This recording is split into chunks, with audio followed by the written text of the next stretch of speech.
Hi, my name is Deanna Burrell.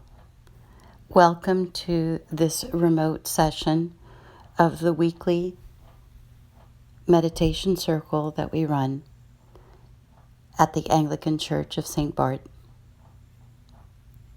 Since the beginning of the COVID-19, we have gone remote in order to continue maintaining this intentional community. And every week I've been looking for meditation practices and themes that will help us to navigate this period individually through these mindfulness practices and as communities throughout the world that are linked together. Today I wanted to talk a little bit about some of the information that's emerging, at least in France, and having specifically to do with the neuroscientific aspects of COVID-19 on the brain. For many of us, the uncertainty, the challenges, also the new realities that have been imposed by this pandemic have started to affect not only the chemistry in our bodies, but how our brain functions. There are strategies when we are in a state of high-level stress, which can then become chronic. And these strategies can include denial, minimizing, or sticking our head in the sands, actually refusing to admit what's really going on. It's a coping strategy to deal with some of the anxiety that's been building around this, and the anxiety that will continue to build as confinement continues. The brain is a power-hungry organ. It is the most metabolically expensive tissue in the body, and according to one author, consumes 20% of our energy, despite taking up only 2 to 3% of our body mass. Because neurons are so energy hungry, the brain is a battleground where precision and efficiency are opponents. And the neuroscientist Paul Glimcher argues that the cost of boosting our decision-making precision outweighs the benefits. So we're left kind of befuddled and confounded. In researching post-traumatic stress disorder, the symptoms of it, how it manifests, how it presents,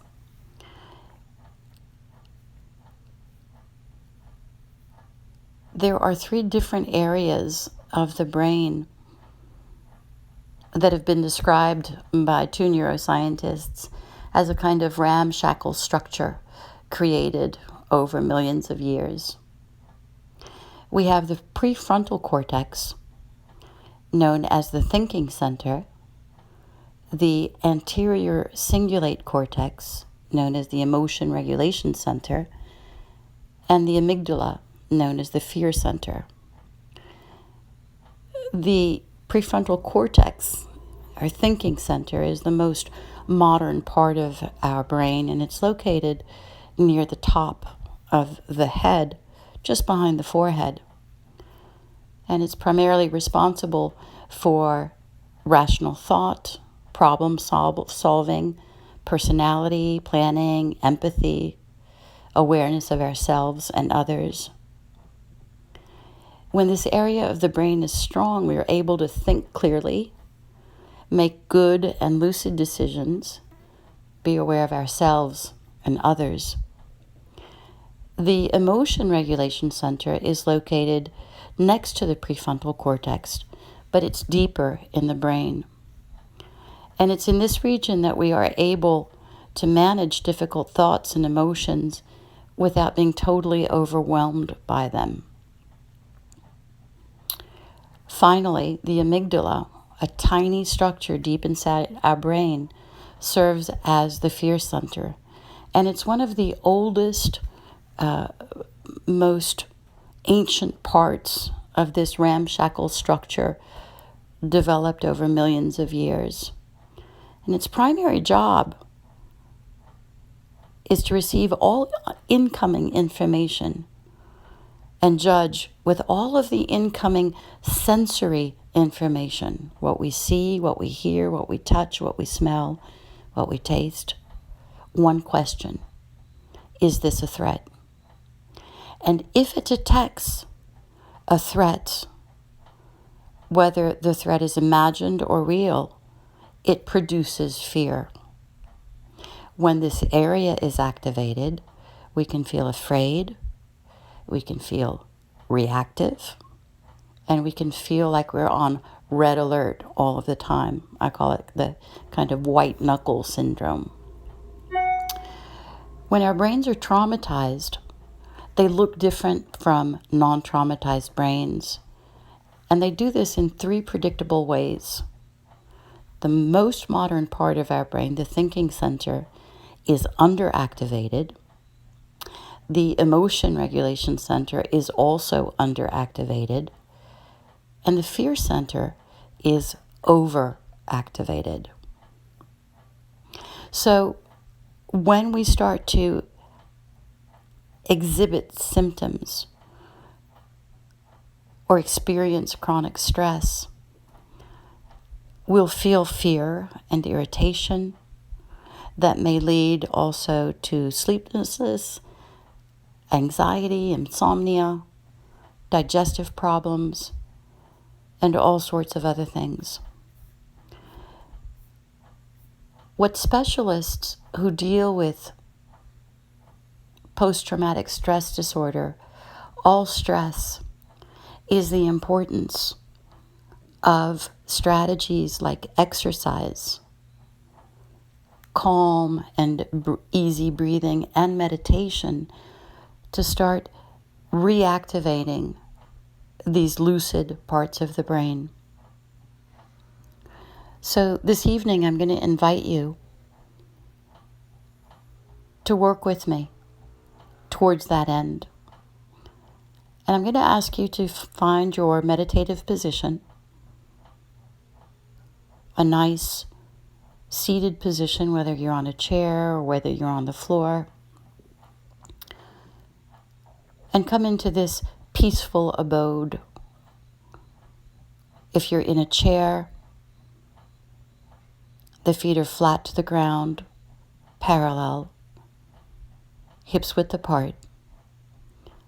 The back is straight without being rigid or tense. The head is carried as an extension of the spine, and the tip of the chin is dropped ever so slightly down in the direction of the chest to open up the back of the neck and vascularize the brain.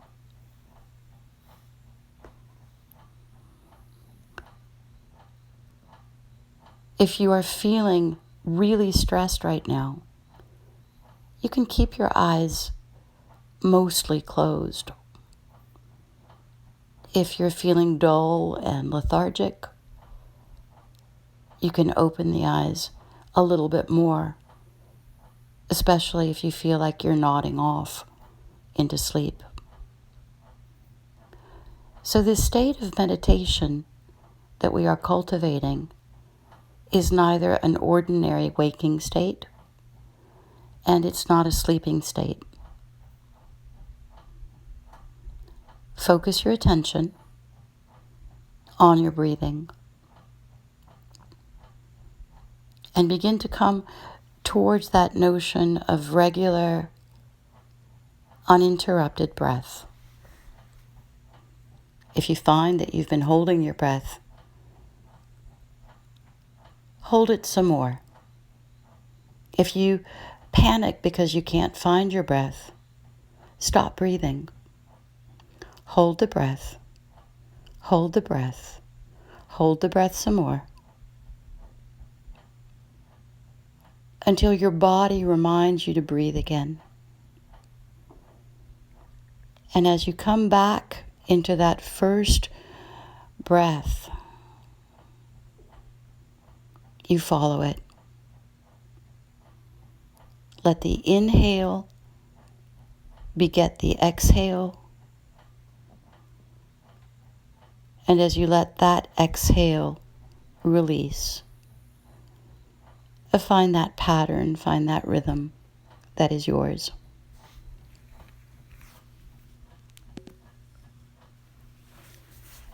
As you inhale,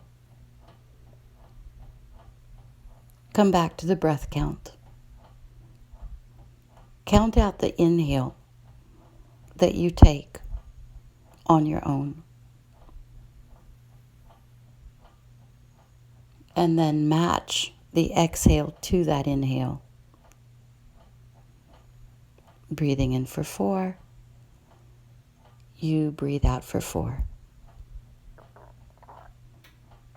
And I'm going to ask you to continue that practice simply of matching in-breath to out-breath to begin regulating.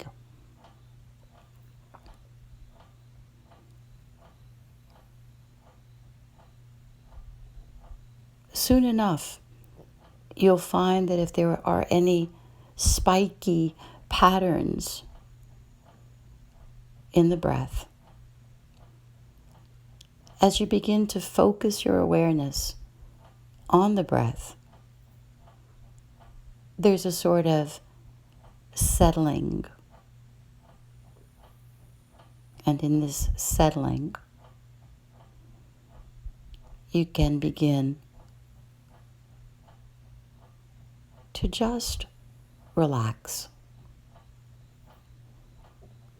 You can relax tension in your legs.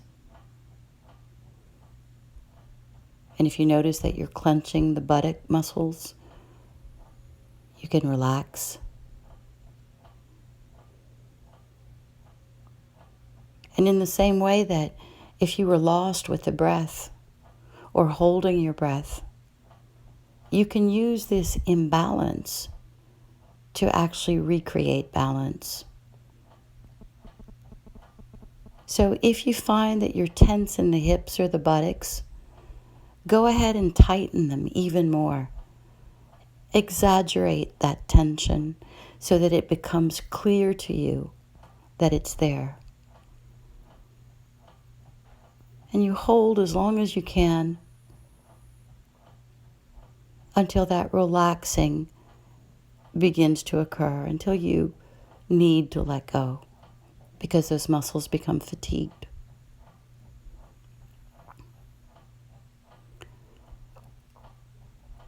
The problem when we are underactive in the prefrontal cortex and the emotional regulating center is that the amygdala, that old kind of prehistoric fear center, is calling the shots. And this happens in a way that is not conscious.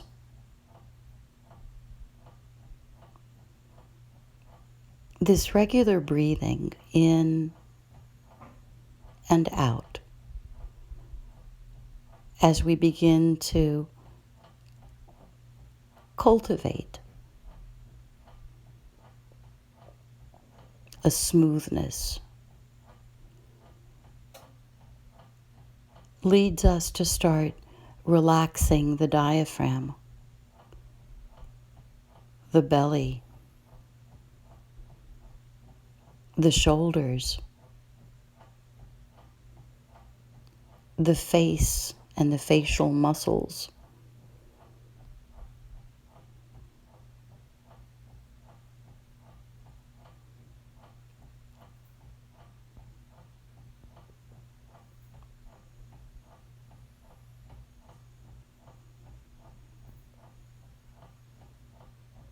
continue to watch the breath,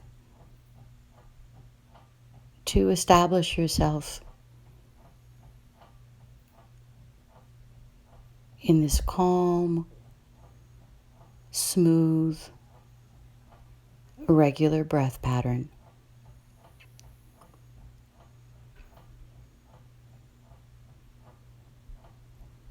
Until you begin to feel more subtle levels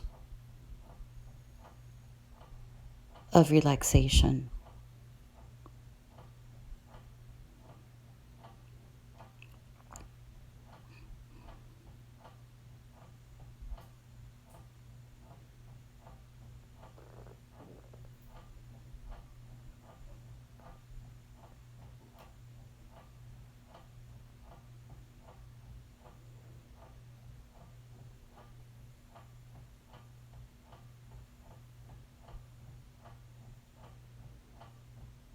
As you continue to observe the breath, you may notice that the senses start to interiorize.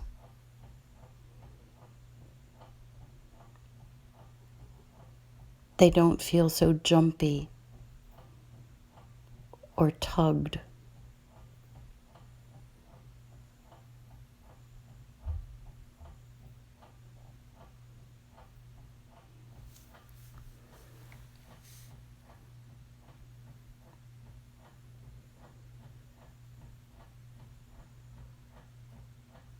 Breathing in and breathing out.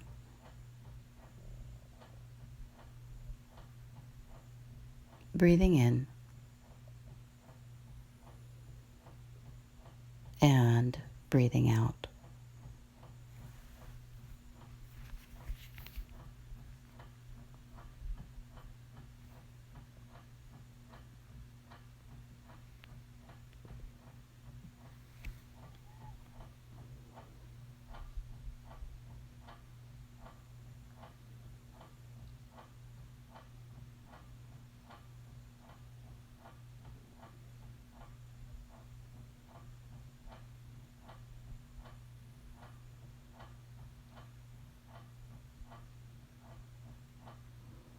Continue to let yourself drop into this state of greater ease, relaxation.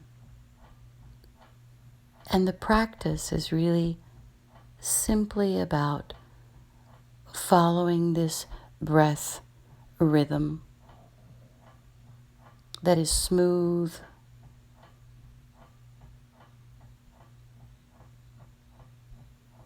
a rhythm in which inhale, exhale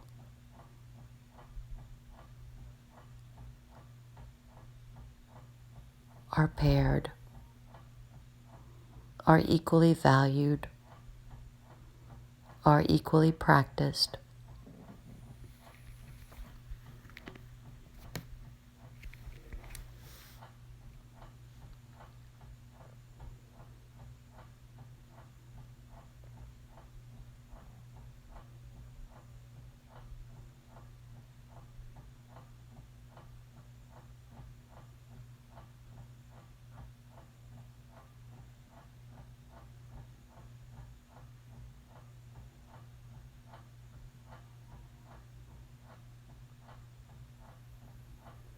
Notice your waist. If you're holding, clenching the muscles of the abdomen, of the belly, let the breath rise and fall. The belly rising and falling with the breath. The lungs filling and emptying with the breath.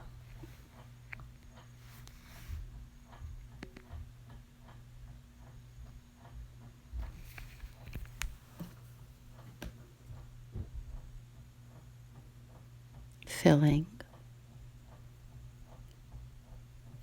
emptying.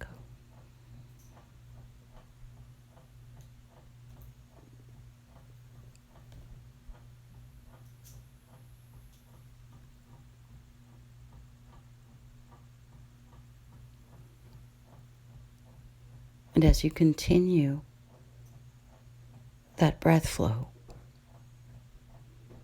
draw your awareness to that modern part of the brain, created by evolution over time, over millennia, over hundreds and thousands of years.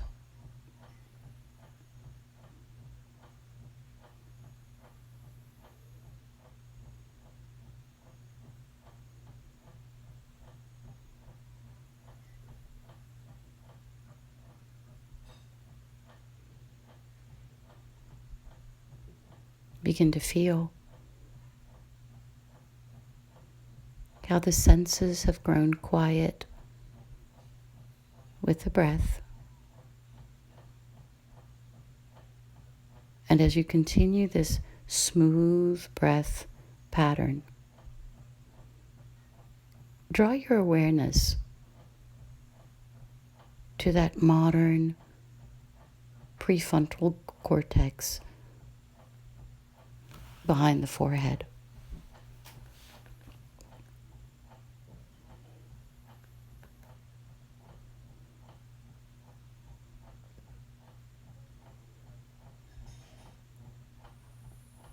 Begin to feel that prefrontal cortex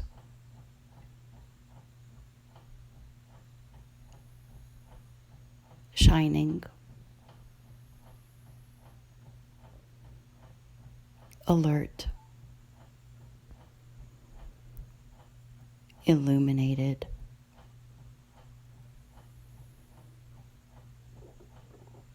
And as you breathe in,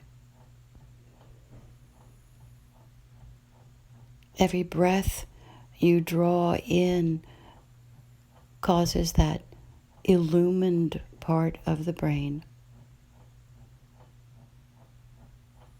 and the emotional regulatory center just behind it to be nourished with light,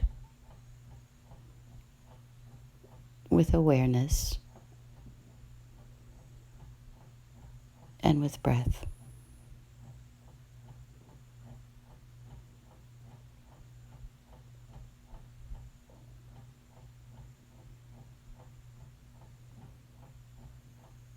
As you begin to pay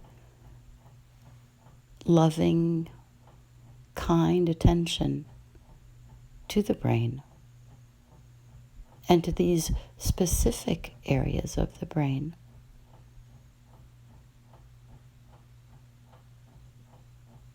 can you begin to feel a response?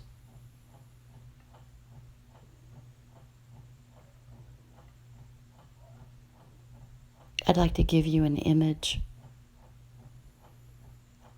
Imagine petting a dog or a cat.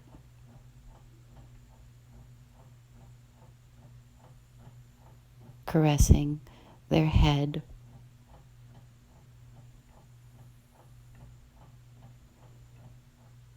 And feeling how that part of the animal being caressed moves in to that attentive touch.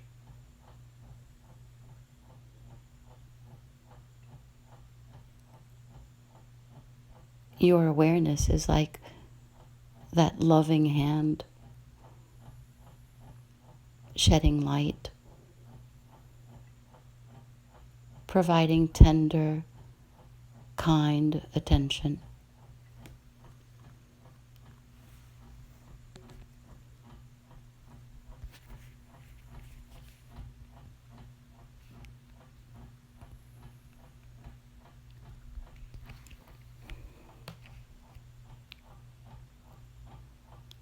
And these parts of the brain, located near the forehead, just relax.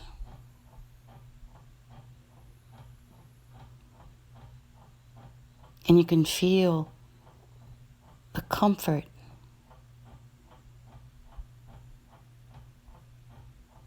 almost as if that part of you were purring like a cat, or completely calm,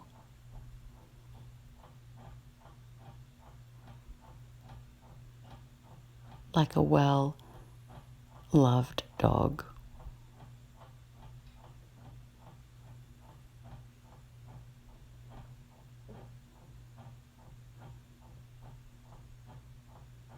When you caress a baby, when it feels safe, there's a sense of really deep relaxation that you can read through the entire body.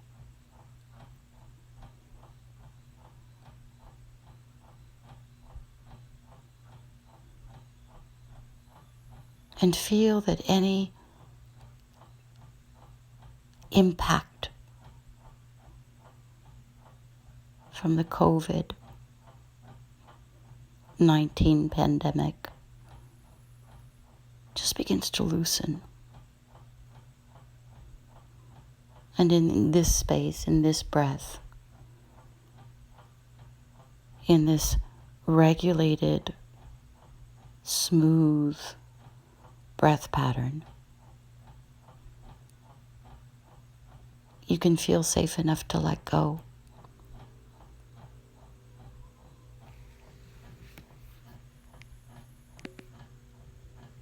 And on every inhale, it's as if you were caressing those parts of the brain.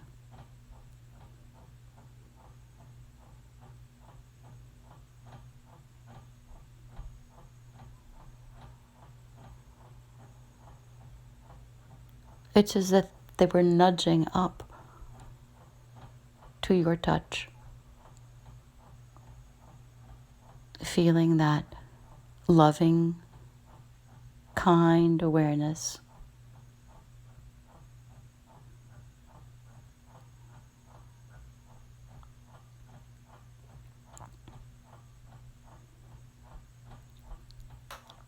I'd like you to think about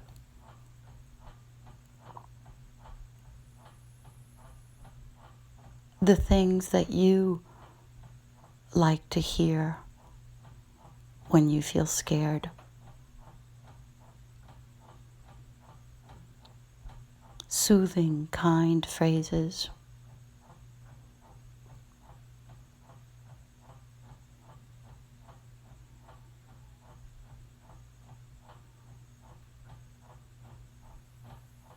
Maybe you were afraid of a new event, like losing a tooth.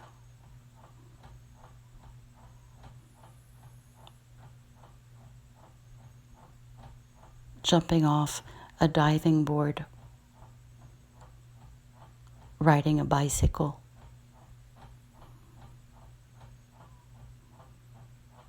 having an operation, giving birth,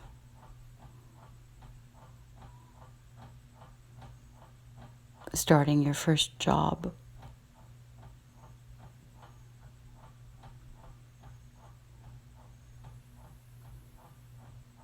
interviewing, speaking publicly. Imagine, remember, the most soothing phrase you can think of.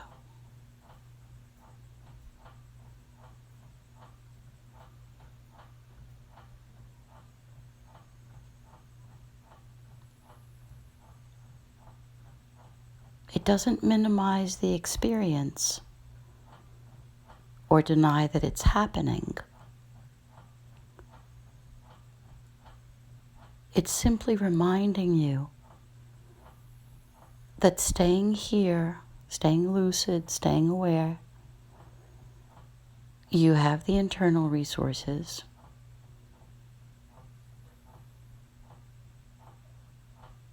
to meet the experience.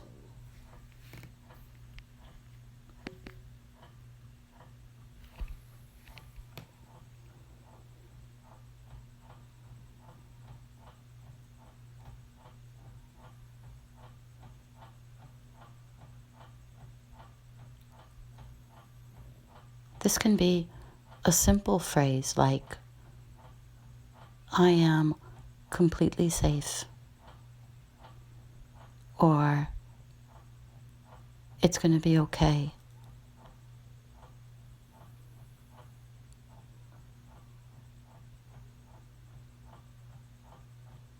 It can be something as simple as breathing in, breathing out, repeating to yourself what you're doing and reminding yourself that at this moment, that is what you are doing.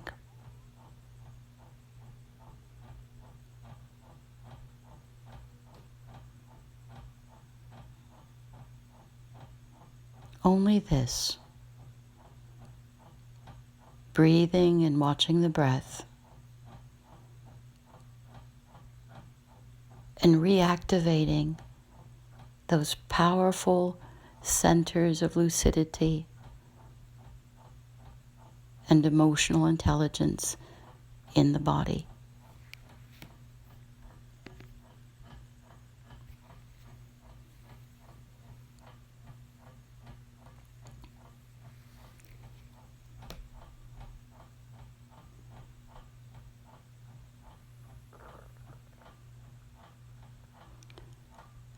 I'm going to remain quiet the rest of this meditation. Will be followed by music. Stay as long as you like.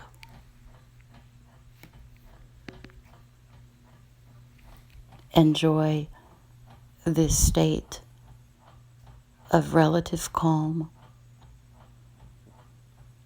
using simple tools, your breath,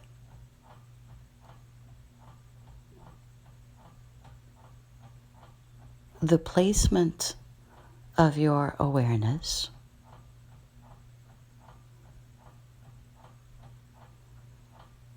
and your intention to really cultivate and shine light on these areas of the body that help you to produce something far more powerful and modern and life-affirming than fear, which is lucidity. That light in the storm that allows you to see your way forward.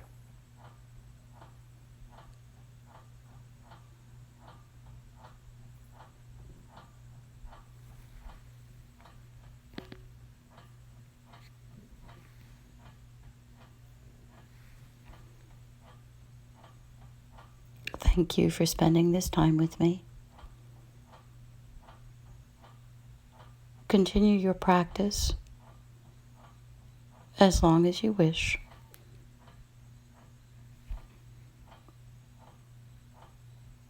And I look forward to spending time with you again next week.